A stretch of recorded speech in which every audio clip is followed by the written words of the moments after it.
ओम। महाभारत के इस कक्षा में हम उद्योग पर्व के 9वें अध्याय का स्वाध्याय करेंगे। पिछली कक्षा में हमने जाना था कि विदुर कैसे धृतराष्ट्र को उपदेश देते हैं, जिसको हम विदुर नीति कहते हैं। धृतराष्ट्र उपदेश सुन रहे हैं विदुर से, लेकिन अभी भी उनका जो हम कहें मानसिक संतुलन सेट नहीं हुआ है। अभी वो और उपदेश सुनना चाहते हैं। उनकी जो प्यास है अभी तृप्त नहीं हुई है। और वो क्या कहते हैं धृतराष्ट्र, हम जानते हैं। धृतराष्ट्र बोले, उदार चित्त विदुर, तुम अपनी बुद्धि से विचार कर मुझे ठीक ठीक उपदेश दो। तुम जो बात युधिष्ठिर के लिए हितकर और कौरवों के लिए कल्याणकारी समझो, वह सब अवश्य बताओ। विदुर जी ने कहा, राजन, मनुष्य को चाहिए कि वह जिसकी पराजय नहीं चाहता उसको बिना पूछे भी शुभ या अशुभ, कल्याणकारी या अनिष्टकारी जो भी बात हो बता दे। अतः हे राजन, जिससे समस्त कौरवों का हित हो, मैं वही बात आपसे कहूंगा। मैं जो कल्याणकारी और धर्म युक्त वचन कह रहा हूँ, आप इन्हें ध्यान पूर्वक सुने। अब तो राज्य प्राप्त हो ही गया, ऐसा समझकर किसी से भी अनुचित व्यवहार नहीं करना चाहिए। उदंडता संपत्ति को उसी प्रकार नष्ट कर देती है जैसे बुढ़ापा सुंदर शरीर को नष्ट कर देता है।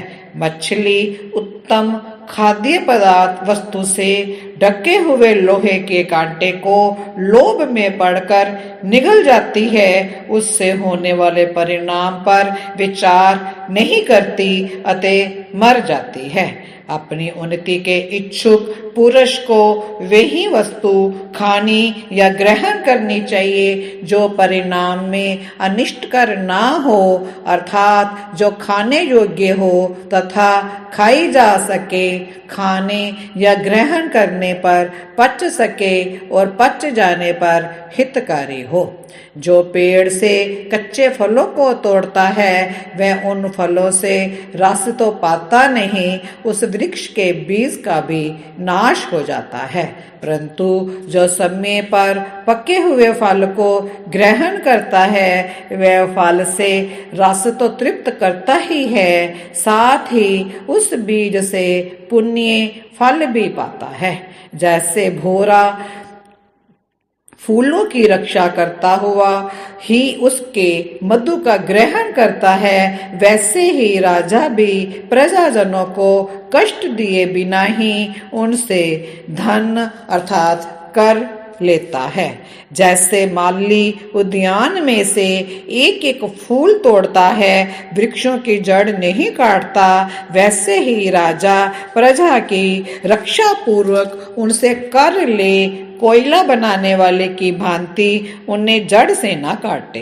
राजा वृक्ष की भांति अच्छी प्रकार फूलने प्रसन्न रहने पर भी फल से खाली रहे, बहुदानी ना हो। यदि फल से युक्त दानशील हो तो भी जिस पर चढ़ा ना जा सके, ऐसा पहुंच से बाहर होकर रहे।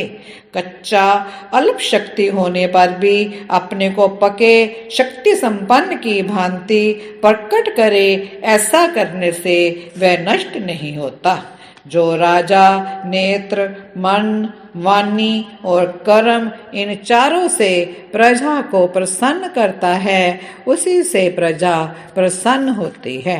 अन्याय में स्थित हुआ राजा बाप दादों का राज्य पाकर भी अपने कर्मों से उसे उसी प्रकार नष्ट कर देता है जैसे वायु बादल को छिन्न भिन्न कर देती है। जो राजा धर्म को छोड़कर अधर्म का अनुष्ठान करता है, उसके राज्य की भूमि अग्नि पर रखे हुए चमड़े की भांति संचित हो जाती है। धर्म से ही राज्य प्राप्त करें और धर्म से ही उसकी रक्षा करें, क्योंकि धर्म मूलक राज्य लक्ष्मी को पाकर ना तो राजा उसे छोड़ता है और ना वह राजा को छोड़ती है। निर्थक बोलने वाले, पागल तथा बकवाद करने वाले बालक से भी सार बात उसी प्रकार ग्रहण कर लेनी चाहिए जैसे पत्थरों में से सोना ले लिया जाता है। जैसे शिलोंश वृत्ति से जीवन निर्वाह करने वाला अन्न का एक एक दाना चुगता रहता है, उसी प्रकार धीर पुरुष को जहां तहां से भावपूर्ण वचनों, सूक्तियों और सत्कर्मों का संग्रह करते रहना चाहिए। गोवें गंध से ब्राह्मण लोग, वेदों से राजा, गुप्तचरों से तथा अन्य साधारण लोग आंखों से देखते हैं। राजन, जो गाय बड़ी कठिनाई से धोने लगती है वह बहुत क्लेश उठाती है, परंतु जो सरलता पूर्वक दूध देती है उसे लोग कष्ट नहीं देते। जो धातु बिना गर्म किए मुड़ जाती है उन्हें अग्नि में नहीं तपाते। जो काष्ठ स्वयं झुका होता है उसे कोई झुकाने का प्रयत्न नहीं करता। अर्थात बुद्धिमान को अधिक बलवान के समक्ष झुक जाना चाहिए। सत्य से धर्म की रक्षा होती है और योग से विद्या सुरक्षित रहती है। स्वच्छता से रूप की रक्षा होती है और सदाचार से कुल की रक्षा होती है। मेरा ऐसा मत है कि सदाचार से हीन मनुष्य का केवल उच्च कुल मान्य नहीं हो सकता, क्योंकि नीच कुल में उत्पन्न मनुष्य का भी सदाचार श्रेष्ठ माना जाता है। जो दूसरों के धन, रूप, पराक्रम, कुलीनता, सुख, सौभाग्य और सम्मान पर ढा करता है उसका ये रोग असाध्य है। विद्या का मद, धन मद तथा तीसरा उच्च कुल का मद, ये अभिमानी मनुष्यों के लिए तो मद है, परंतु ये विद्या, धन और कुलीनता ही सज्जन पुरुषों के लिए दम के साधन हैं।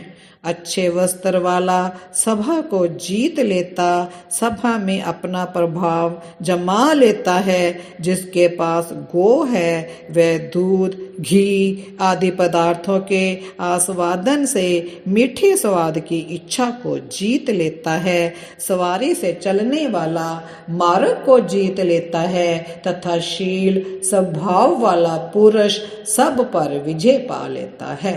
पुरुषों में शील ही प्रधान है, जिसका शील ही नष्ट हो जाता है इस संसार में उसका जीवन, धन और बंधुओं से कोई प्रयोजन सिद्ध नहीं होता। यूं तो मादक वस्तुओं के पीने का नशा आदि भी नशा ही है, परंतु ऐश्वर्य का नशा तो बहुत ही बुरा है, क्योंकि ऐश्वर्य के मद से मतवाला पुरुष भ्रष्ट हुए बिना होश में नहीं आता। जो मनुष्य जीवों को सहज वश में करने वाली 5 इंद्रियों से जीत लिया गया, उसकी आपत्तियां शुक्ल पक्ष के चंद्रमा की भांति बढ़ती है। जो राजा इंद्रियों से हित मन को जीते बिना ही मंत्रियों के जीतने की इच्छा करता है, अथवा मंत्रियों को अपने अधीन किए बिना शत्रुओं को जीतना चाहता है, उस अजितेंद्रिय राजा या पुरुष को सब लोग त्याग देते हैं। जो पहले इंद्रियों से हित मन को ही शत्रु समझकर जीत लेता है, तत्पश्चात यदि वह मंत्रियों तथा शत्रुओं को जीतने की इच्छा करे तो उसे सफलता मिलती है। इंद्रियों तथा मन को जीतने वाले, अपराधियों को दंड देने वाले और जांच परख कर कार्य करने वाले धीर पुरुष की लक्ष्मी अत्यंत सेवा करती है।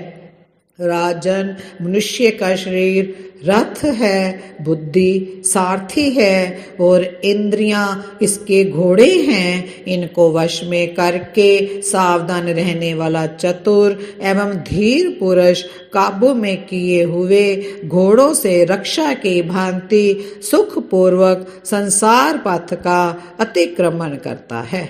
शिक्षा ना पाए हुए तथा वश में ना आने वाले घोड़े जैसे मूर्ख रथी को मार्ग में गिरा देते हैं, वैसे ही ये इंद्रियां वश में ना रहने पर मनुष्यों को मार डालने में भी समर्थ होती हैं। जो मनुष्य धर्म और अर्थ का परित्याग करके इंद्रियों के वशीभूत हो जाता है, वह शीघ्र ही ऐश्वर्य, प्राण, धन तथा स्त्री से भी हाथ धो बैठता है।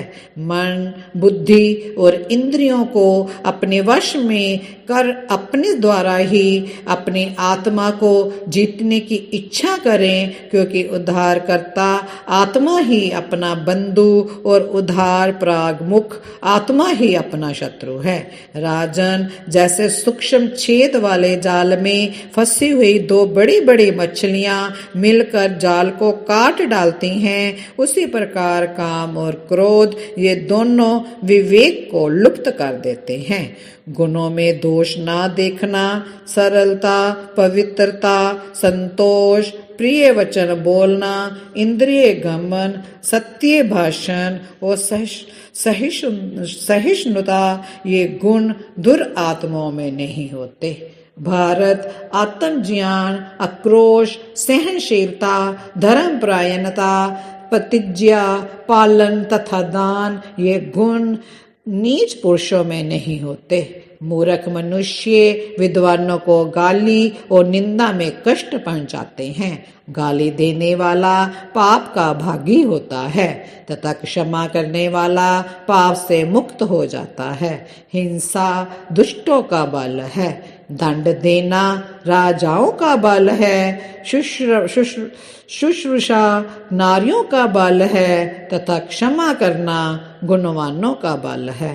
राजन, वाणी का पूर्ण संयम तो बहुत कठिन है ही, परंतु विशेष अर्थयुक्त और चमत्कार पूर्ण वाणी भी अधिक नहीं बोली जा सकती। अतः दुष्कर होने पर भी वाणी का संयम करना चाहिए। राजन, मधुर शब्दों में कही हुई बात अनेक प्रकार से कल्याण करती है, परंतु वही बात यदि कटु शब्दों में कही जाए तो महान अनर्थ का कारण बन जाती है।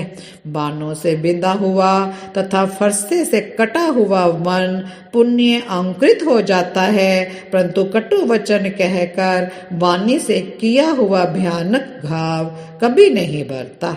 करनी, नालीक और नाराज नामक वाणों को शीर से निकाल सकते हैं, परंतु कटु वचन रूपी वाण कभी निकाला नहीं जा सकता, क्योंकि वह हृदय के भीतर धंस जाता है। कटु वचन रूपी वाण मुख से निकलकर दूसरों के मर्म स्थान पर चोट करते हैं, उनसे आहत मनुष्य दिन रात घुलता रहता है। अतः विद्वान पुरुष दूसरों पर उनका प्रयोग न करे। देवता लोग जिसे पराजय देते हैं उसकी बुद्धि तो पहले ही हर लेते हैं, इससे वह नीच कर्मों पर भी अधिक दृष्टि रखता है। विनाश काल उपस्थित होने पर बुद्धि मलिन हो जाती है, फिर तो न्याय के समान प्रतीत होने वाला अन्याय हृदय से बाहर नहीं निकलता। भरत श्रेष्ठ, आपके पुत्रों की वह बुद्धि पांडवों के प्रति विरोध में व्याप्त हो गई है। आप इन्हें अपने मलिन बुद्धि पुत्रों को पहचान नहीं पा रहे हैं। महाराज धृतराष्ट्र, जो राज लक्षणों से संपन्न होने के कारण त्रिभुवन का भी राजा हो सकता है, वह आपका आज्ञाकारी युधिष्ठिर ही इस भूमंडल का शासक होने योग्य है। वह धर्म तथा अर्थ के तत्व को जानने वाला, तेज और बुद्धि से युक्त, पूर्ण सौभाग्यशाली और आपके सभी पुत्रों से बढ़ चढ़कर है।